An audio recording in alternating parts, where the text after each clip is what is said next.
is sponsored by Ram Trucks, built to serve. Back here, first things first, now joined by former NFL head coach Eric Mangini. Hey, Coach, welcome to the show. How are you doing? I'm excited to see him. He's my favorite guy. What? He's all of our favorite guys. You say that to everyone. He's all of our favorite guys. I've watched the show when I haven't been here, and it's like, oh my God, He's my the favorite only guy. one that gets Oh my God, the funniest coach ever. That is. I'm still salty about that from all you guys. He's annoyed because we once talked about who our funniest guest was. He wasn't here, and his was the one name he did not mention. Too bad there's not a call-in. Coach, you're the funniest guy we've ever had on the show. Yeah. Feel better? You're the most sincere host I've Yes. Yes. Let's talk some Patriots. It is getting harder and harder to preach next man up for the Patriots as their offensive injuries are mounting. Last week, Josh McDaniels was forced to use only one personnel grouping in the second half of the game. Some speculating that the Pats may attempt to lure Gronk out of retirement. Tom Brady was asked about this during his weekly radio appearance yesterday. Look, I love that guy. I'm so happy that he's enjoying, his time, and I'm happy that he's enjoying his life, and he seems to really be doing a lot of great things. So he knows how I feel about him, and I want what's best for him. And he's the only person that can make those decisions. So I don't lobby for those things. I have a great relationship with him. He's given actually a hell of a lot to our team already over the course of a long period of time. And I think people should be very appreciative and, for what he's brought to the team and what he's brought to the region, because I think he's just a very special guy. He's at a different phase of his life. All right, Coach, how much will the Patriots' lack of weapons start holding them back when the schedule gets tougher, when they start facing tougher opponents? Well, just to react to Tom's comments in terms of Gronkowski, I don't think they can go get a guy like that just because if you got to convince someone to come out of retirement, they're not going to give you a lot of value. You either want to do it and are fully committed or you're not.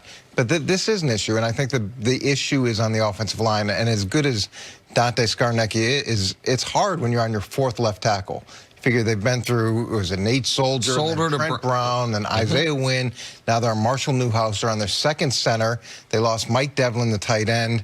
The two tight ends they have, they're a little bit banged up. Mike Devlin, the fullback. And then, but he played both. He played tight end, but primarily in the backfield. And then you've got two tight ends there that have been moderately productive, but they're dinged up. I think getting Ben Watson will help. Ben Watson is a different type of threat than the guys they have in place there. But losing their kicker is a significant part of this, too, because that's been certainty. They could line up and kick a field goal and know that if it was a game winner, it was going through. And now they don't have that certainty, and that's a problem. They get N'Keal Harry back. That's great, or they should get him back at some point, but he's still a rookie. You don't know how he's going to do. Now, all that being said, they'll find a way to piece things together week by week, and the fact that they are so game plan specific helps them. If you're a fantasy football owner and you're trying to pick which New England back is going to pop, you don't know, because each week it's so different. And if you're a defensive coordinator, it's the same thing. Is it going to be James White? Is it going to be Sony Michel? Is it going to be Rex Burkhead? That's what presents so many problems for the people who are playing against them. But the volume of pressure that Tom's been under, even though it's only 11 sacks, he's been hit a lot, he's been pressured a lot, more so than in the past. Do I think this line will continue to get better? Yeah, because that's what they do, and that's how Dante is. Do I think they're going to be good enough in the long haul? It's a big question mark for me. If you're not concerned about the Patriots' offensive side of the ball, from the offensive line to the weapons to a 42-year-old quarterback who is under more duress this year than in recent past, in large part because of the first two, then to me you're not paying attention. The Patriots have statistically speaking, through 6 weeks, a historically great defense. They have faced 79 drives. 79 drives. 2 have ended in field goals, 3 have ended in touchdowns. I don't know how that's possible. They have 79 drives by their opposition. That has accounted for 3 touchdowns and 2 made field goals.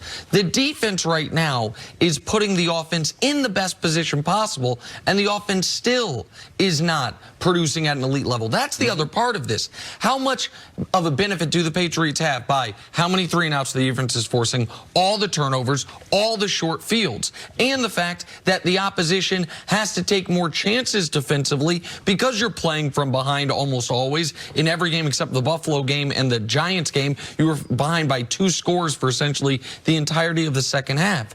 Now, is there any team that has earned more benefit of the doubt? No. Is there any quarterback that's earned more benefit of the doubt? No. Is there any team that you have more confidence is going to be a better version of itself in December than it is October? No.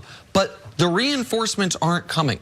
The reinforcement was Antonio Brown, and he got cut. You're talking about Rob Gronkowski, who, while he was very important in the playoff run last year, we even saw last year a fully engaged Gronk was not the same player he once was. You guys talked all the time about how important James Devlin was to what they did in the playoff run. He's gone, and I said it the day it happened. You weren't here, but I'm glad to hear you agree. The biggest injury they've suffered is Gronkowski. When you're trying to win games this way, they crush you with defense, great special teams, deal with the offense. The great special teams part, yeah, it's blocked punts, but it's also knowing, oh, it's 4th and 8 from the 32. Go trot the kicker out there and kick a 49-yard field goal. You called it when the injury happened. You said they about to start going for a lot more 4th downs, and they have. Absolutely. Because Mike Nugent's their kicker. They're back in general population for the first time in 25 years as far as who their kicker is. That, to me, is a big concern as well. Are you worried about where the Patriots are right now with injuries? Well, I'm worried because the second half of last week's game, man, they were in one formation the whole time.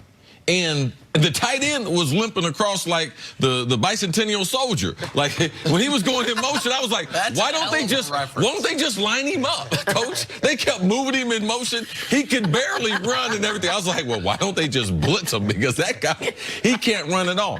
And the reason why I am concerned, Jenna, is because now they're going to get into a tough schedule. The next 7 quarterbacks they got Sam Darnold, Baker Mayfield, Lamar Jackson, Carson Wentz, Dak Prescott, Deshaun Watson, and Patrick Mahomes. So now, I know the defense can't continue on that pace. So now short fields, more points, then that puts more pressure on the offense. And without solidifying that offensive line, you don't have a deep passing game. Tom Brady cannot sit back there and take 5 steps and be like, okay, let me throw the ball down the field. No, everything's going to be quick in front of them. So, yes, I'm concerned about them moving forward.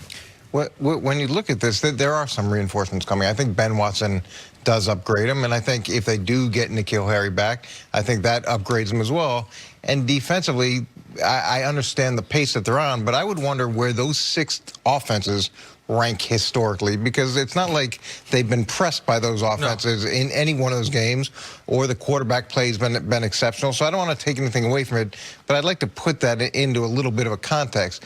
Now, they also get better as the season goes on because they understand who they are, they understand what they have to do, unlike other teams. So as many weaknesses as they have, it's whether or not other teams can actually exploit it. And most teams can, and they'll do a good job of protecting it. It doesn't mean that it's great, but they'll do the best with a extremely difficult situation. The other problem they have moving forward is, Jenna, typically they do some things well early. Offensively, they're not doing a lot of things well. So you can build on those things. That's why they get better. Is not only can we do this, we add this, we add this. By the time you get to the playoffs, they have a whole menu of things they can do. There's not a whole bunch of things to build on offensively to figure out what they're going to do in December and in the postseason. Just like us, we start at 6:30. By the time we hit 7:30, we're so good because we've been building all show. Coming up, Doug Peterson is guaranteeing a win against the Cowboys Sunday. We'll hear from him next on First Things First.